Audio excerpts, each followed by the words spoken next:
From the CISO series, it's Cybersecurity Headlines. Baltimore pwns escalate, ransomware gangs propagate, and LLM legalese prompts perpetrate. These are some of the stories that my colleagues and I have selected from this past week's cybersecurity headlines. And now we're looking forward to some insight, some opinion, and some expertise from our guest making his maiden voyage on the good ship Week in Review, Ray Espinoza, VP of Information Security over at Elite Technology. Ray, thank you so much for joining us. I got to ask before I jump into the news, how was your week in cybersecurity? Well, Rich, first, thank you very much for having me. As a longtime listener of the show, this is a huge honor, so I really appreciate it. So what did my week look like? And I know we talked about it here briefly. I am also a football coach on top of being a cybersecurity professional. And so having the opportunity to get ready for week one has been an interesting focus along with 2026 financial planning and fighting the good fight every day. So that's been my week. So just a low stress week is what you're saying. Just budget, football, and on top of regular cybersecurity. Okay. All right. I like this. I like this. Ray, with all that in mind, thank you so much for making the time to be here. I am super, super excited. I'm also super excited today to thank our sponsor, ThreatLocker, Zero Trust Endpoint Protection Platform. I'm also excited for all of the people in our chat. I see TJ Williams already. He's saying, let's do this. Woo. We got Kevin Farrell. We got CCL. These are our regulars in our chat. You, in fact, can join them. We're on YouTube. If you subscribe to the CISO series YouTube channel, you can find us each and every Friday at 3:30 p.m. Eastern. Or if you want more information about that, go to CISOseries.com and look for the events dropdown. If you are here with us right now, remember, get involved in that chat. Don't just be a lurker. I mean, you can if you want to. If anyone wants to be a wallflower, you are always welcome to do that. But we love seeing you in the chat. Always fun to see. And if none of that sounds good to you, and I don't know why, but you can send email to us, feedback@CISOseries.com. We love to see those as well. Before we get into the news, just a quick reminder here that all of Ray's opinions are in fact his own, not necessarily those of his employer, staff, affiliates, or clergy. We've got about 20 minutes, so let's jump in. First up here, City of Baltimore gets pwned to the tune of $1.5 million. The city admits that it's fallen victim to a con in which an individual spoofed a vendor and tricked city employees into changing the contractor's bank account information, according to the city's Inspector General, Isabel Mercedes Cumming, who also said the city's accounts payable department had failed to implement corrective measures after previous incidents of fraud and did not have proper protections in place to verify supplier details. The fraudster relieved the city of $1.5 million in two payments, and only one of those has been successfully recovered. Now, Ray, it's tough out there for any municipality. I'm not, we're not trying to kick anybody when they're down. And props to the Inspector General for telling it like it is. Absolutely. Looking more generally across organizations, I'm curious, why do you think it's so difficult to implement corrective measures? Even when we're hearing, hey, they had previous instances of fraud here, fool me once, et cetera, metaphor.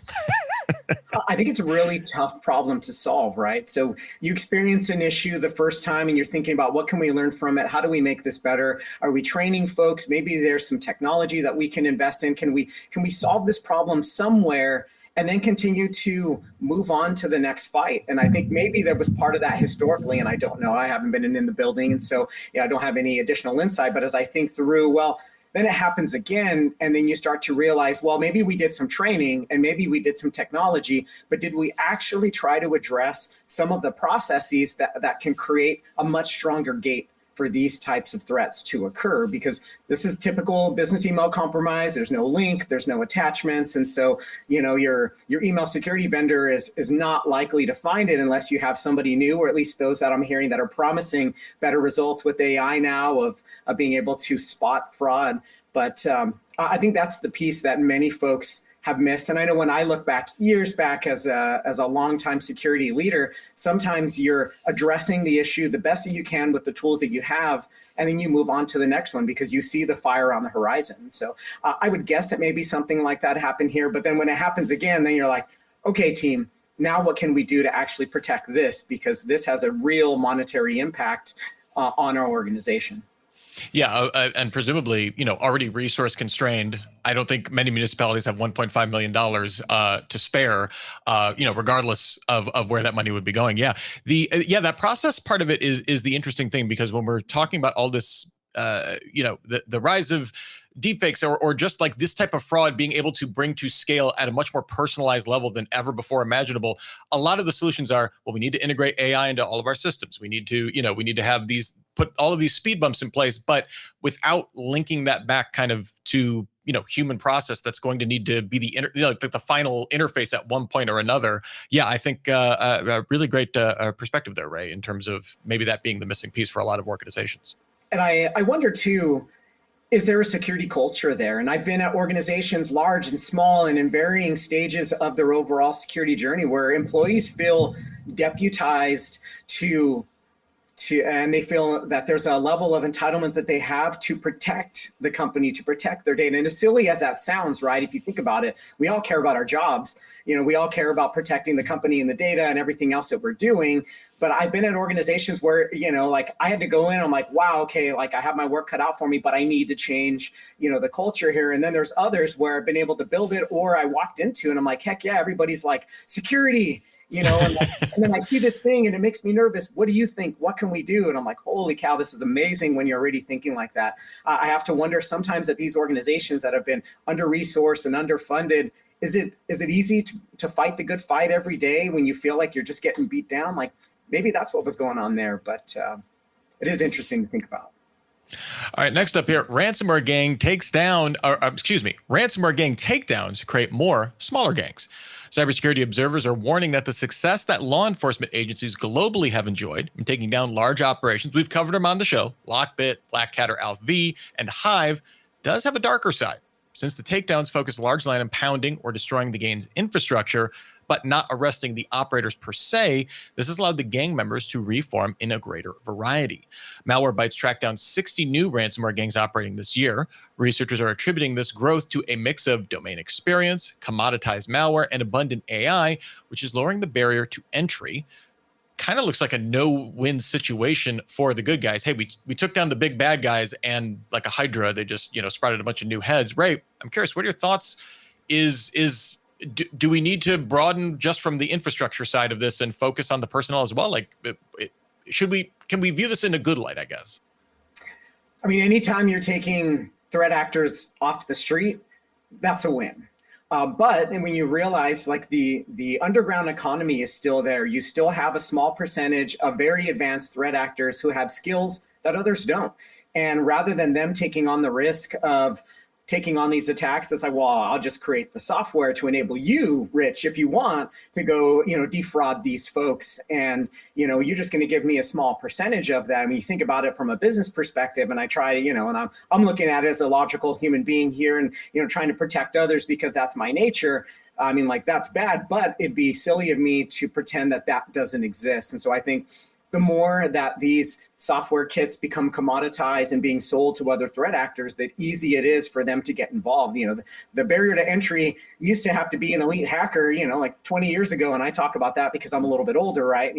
20, 30 years ago, you had to be elite. And it was a small group of folks who had a set of skills. Now, somebody sitting, a teenager in their mom's basement or up in their room, they have access for a fraction of a Bitcoin. They can now go and start to exploit and try to drive some of these attacks. And so I think those are the things that continue to worry me. And I don't know if it's ever really going away. If there's money to be made, there's people that are going to be out there that are trying to take advantage. And if we look throughout history, has history taught us anything different? That, there's always one group, and if they look like they can be exploited, there's going to be another group that can and will. And, and that's terrible to look at it. And so we need to figure out like, well, how do we protect them? How do we drive education? How do we, raise awareness with others? And, collectively, how do we fight this fight knowing, the threat landscape is never going to go down. It's never going to go away. It's only going to increase. And so what do we do about it? All right, next up here, one of my favorite stories of the week. Legal pwn technique hides LLM prompts inside contract legalese. Researchers at the security firm Pangea are warning of another creative way to jailbreak LLMs, empowering them with instructions that can be used to exploit vulnerabilities and circumvent cybersecurity practices. This one focuses on the inability of many LLMs to distinguish between instructions in their user's prompt and those hidden inside ingested data. The prompts are also being inserted inside the large paragraphs of legalese in contracts, carefully written not to raise suspicion among human readers. And let's face it, who's reading the fine print? Not all LLMs are fooled, but the most popular and heavily used ones do succumb to the prompts more readily. So, Ray, it's a little ironic that the reason the most important paragraphs in contracts are set in all caps is because it's supposed to, make them more noticeable, pay attention to them, but it also makes them, I don't know, a little hard to read at times. I'm curious. It's an easy place to hide prompts in plain sight. Can cybersecurity experts turn the tables by, maybe, hey, let's throw, we talked about throwing some AI at the first story here. Can we throw some AI, scan the legalese more closely to look for these? Do we need to keep stacking the AI to prevent the AI from doing the AI things? That's the biggest question, right? It's, how do we protect against these things? And if you think about it, like, how fast have we pushed AI, or how have we as the world pushed AI out on everybody? All of a sudden I felt like one day, OpenAI, launched ChatGPT, and then the world sort of changed overnight in this huge wave. And people are like, oh, well, can I give it this? And will it give me better insights? And then people are like, well, how can I use this for work? And how do I drive better, more efficiency? But now all of a sudden threat actors are trying to figure out, well, where are those bounds? Where can I push? Where can I exploit? And then, how long will it take for these AI providers to catch up? And it's that cat and mouse game that we've been seeing for as many years as I've been around in the technology space.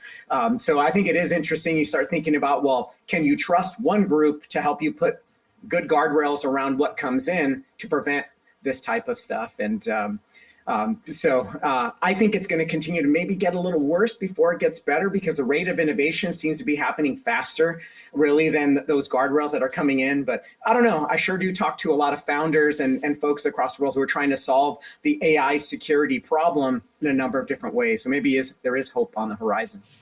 Yeah, we've talked about this on the CISO series podcast. It's kind of like fixing the plane while it's in flight, right? No one wants to be the last to innovate, right, and take advantage of this new tech. But at the same time, you're being asked to secure the tools that you also need to use because your adversaries are using AI at increasing scale. So it is tough. I am encouraged that, in a weird way, seeing the creativity that threat actors use, right? Like, let's throw prompt injections into literally anything that people might be too lazy to look at as a way to get those ingested into an LLM. I feel like we're starting to see that kind of creativity on the defender side, and we always do, right? Like, to your point, it's a cat and mouse game. Constantly, whether you're talking about the cloud, whether you're talking about mobile security, whether, now it's the latest, hottest thing is AI, right? But humans are going to human, right? We are capable of incredible creativity, and maybe we can use AI to kind of augment that and kind of use it as a force multiplier. And that's kind of what gets me excited is seeing that kind of tug back and forth. Admittedly, I'm on the sidelines. I don't have to live it every single day. I'm sure it's a lot more stressful when you're in the trenches. I mean, you're always trying to figure out, like, how do I think about protecting my organization? How do I enable my organization to adopt this technology so we can experience the efficiency gains that you would get from it? But you can't do it willy-nilly. You can't just say, like, oh, we're going to use a public one that everybody else does. My grandma uses it. Well, we use it too for our most sensitive information. You have to think about it differently. But, we do have to enable our businesses to be able to adopt AI responsibly. And, different companies have different and varying levels of risk tolerance. And so some are like, heck yeah, let's do it. Let's jump in and we'll fix it as we fly. I love the example that you gave. And others are like, yeah, let's see. How are we going to manage governance? Do we have the right visibility, et cetera? Yeah, and CCL in our chat having fun. Have a security AI, watch the legal AI. And then you have to have a central governance AI to watch all the sub AIs in your group to do that. Really like that. And I like Joe R.'s suggestion for the algorithm. Do smash that like button. I do appreciate that. Whatever AI magic is behind the scenes there, please help us out there. Also, help us out by listening to me thanking our sponsor for today, and that's ThreatLocker. ThreatLocker is a global leader in zero-trust endpoint security, offering cybersecurity controls to protect businesses from zero-day attacks and ransomware. ThreatLocker operates with a default deny approach to reduce the attack surface and mitigate potential cyber vulnerabilities. To learn more and start your free trial, visit threatlocker.com/CISO. That's THREATLOCKER.com/CISO. All right, next up here, SaaS company Workiva discloses a data breach. This second half of the year, I think, kind of belongs to Salesforce customers, and this Workiva breach seems to be one of these, at least according to reporting from Bleeping Computer. Workiva itself provides a cloud-based SaaS collaboration platform, and its clients list is a who's who of recognized brands. Just a pretty, kind of basic question here, Ray, about kind of the follow-on effects here. Workiva's breach occurred through a third-party CRM system connected to Salesforce. But I'm curious, what happens to a company like Workiva or anybody when its deep-pocketed customers, start lawyering up? I don't think they're just looking for a finger to point here at this point, right? Probably, everybody wants to try to pass the buck a little bit. However, I mean, the risk still remains. Anytime you're going to use a third party, you're going to allow them to collect, process, or store your data. This is where the security diligence piece comes in, and third party risk management, and you have a good understanding. You provide the right guardrails, and maybe I use that too much, right? But I'm constantly thinking about, again, enabling the business to adopt these types of technologies, but making sure you have the right level of visibility, et cetera. Getting a little bit back to your question, though, how bad is this for Workiva? We read about breaches every single day, and they're terrible, and they suck, and they're no good for anybody. Many organizations now seem to be judged on what do they communicate, how fast do they respond, and how transparent are they about the process, and do they actually take meaningful steps to get better after they're breached. And so it will be interesting to see, as Workiva continues to work through that, can they rebuild some of that lost trust that is experienced with this breach and find ways to be able to improve from a security perspective in a material way and show that to customers. Because I sure have been in organizations who spend a ton and they still have issues, right? There's nothing that's bulletproof. There's not enough budget to always do all the things. You're always trying to do the right things and be responsible. But if you really lean into being honest, clear, and transparent with your customers, that goes a long way, and making sure that it continues to be a trusted relationship. Yeah, I always think back to 23andMe is kind of my example of and admittedly, completely different situation, right? That was customer data that was breached, and it was access and stuff like that, and that was credential stuffing. But kind of the comms that came out of that were like, well, it's kind of your fault for reusing your password. And it's like that part of that is like your cybersecurity guy that said that. That should not have been the statement that came out to the public. So yeah, that response piece, I think is when we're talking about things being a matter of time, when, not if. That to me speaks a little bit to the not just the ability, perception is reality, right? So even if it's you have a comm strategy for when this happens, right? So I'm not finding out about it reading Bleeping Computer or one of these outlets out here. It's not coming out in a Bloomberg piece. It's coming out because you're being forthright. You're not hiding the blog post announcing it by turning off the indexing on your robots.txt file, right? Like a lot of those things go a long way to, this is an unfortunate situation. No one wants to be in it. It stinks. But you can at least shine a little sunlight on there and make people, have a little confidence that you're on top of this, you're managing it, you're not trying to hide it until you're ready to talk about it. Absolutely. All right, next up here, SAP invests in sovereign cloud infrastructure in Europe. The company headquartered in Germany says it will invest 20 billion euros into expanding sovereign cloud infrastructure in Europe over the next 10 years, pitching itself as a secure and compliant alternative to American cloud giants. This move is intended to help provide sovereign infrastructure for the public sector and regulated environments. However, some within the organization, including CEO Christian Klein, disagree with the initiative, favoring a focus on using AI to improve manufacturing and other processes for its customers. 20 billion euros is nothing to sneeze at, even for SAP. But Ray, two big things here to unpack. The first being the question, just the overall question of the viability of digital sovereignty in a fast-moving environment. Just one example, like AI just indexed the entire web overnight, so that's kind of a big deal. The second issue, maybe a little bit of an uncharacteristic split, with Christian Klein seeming to not kind of be on board with this infrastructure plan. His statement was made in June, but still resonates as somewhat of a schism. I'm curious, which issue kind of stands out more to you on this? I think they're both interesting. That probably what maybe would worry me if we, for folks who are SAP customers, whoever, well, what's up with the rift, and such a difference of opinion at that high of a level. When you start thinking about the world that we live in now, do we sometimes hold on to some of those old principles that maybe we were brought up with, and again, I'm older. My parents taught me, like, when you earn, $1, you save a huge bunch and you leave it in savings. And so that it's there and it happens. And then you start to get older and you realize, wow, well, the power, could I have made more if I invested in, what does that look like, et cetera. I feel like that's an example of sort of old ways of thinking. And now I apply it to this of like, well, do I feel better if our data is in country? Because why? Because there's certain level of protections. I don't have to worry about spying governments, et cetera. It still comes down to, I think, a lack of trust sort of across the board and what they believe as the potential exposure. I do believe that things like GDPR and others, I think the essence of it, of giving individuals the right back to their own data, that really being the driver, right, around data sovereignty and whatnot. I almost feel like, are we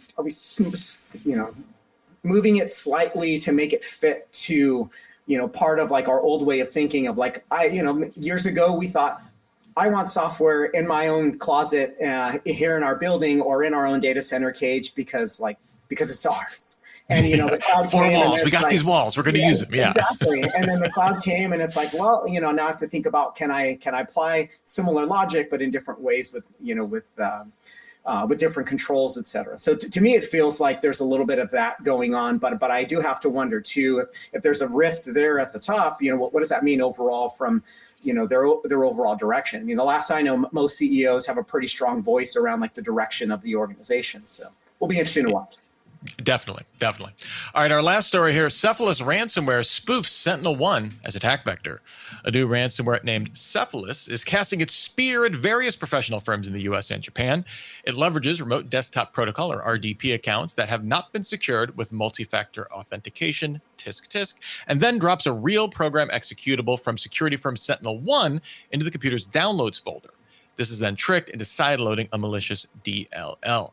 Cephalus is also able to delete Windows shadow copy files, which companies often turn to for recovering their data, and then also disables Windows Defender Classic. Move there, Cephalus. I'm curious though, what about this disguise as this overall approach, right? We're going to hide in plain sight, right? We're going to hide as the security software. New technique, old hat for you, right?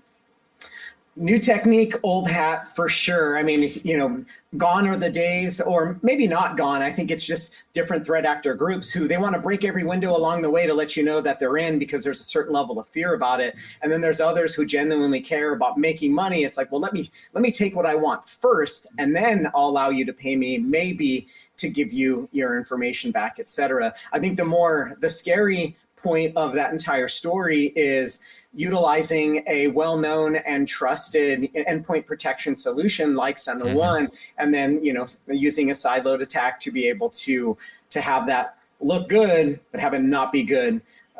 It is really scary, and I feel like like the overall technique. I mean, the crux of it was unsecured credentials. That's just still a big deal, right? I think the Verizon data breach report this past year had moved that above phishing on source of breach, which I think is the first time in a while. It was always in the top 3. So I think that's still sort of the core story here of MFA folks and other controls to be able to secure access. But gosh, when those threat actors are in there, they are extremely crafty at finding ways to maintain persistence and doing so by trying to trick people. That I feel is old hat. Sentinel-1 and attacking that, pretty new. And so pretty scary. Yeah, that yes, and again, I feel this is where I always have sympathy or empathy perhaps for the person that sees, oh, Sentinel-1, that's in my downloads. I know I can trust, I know I can trust that. Oh, well, it turns out, unfortunately, you can't.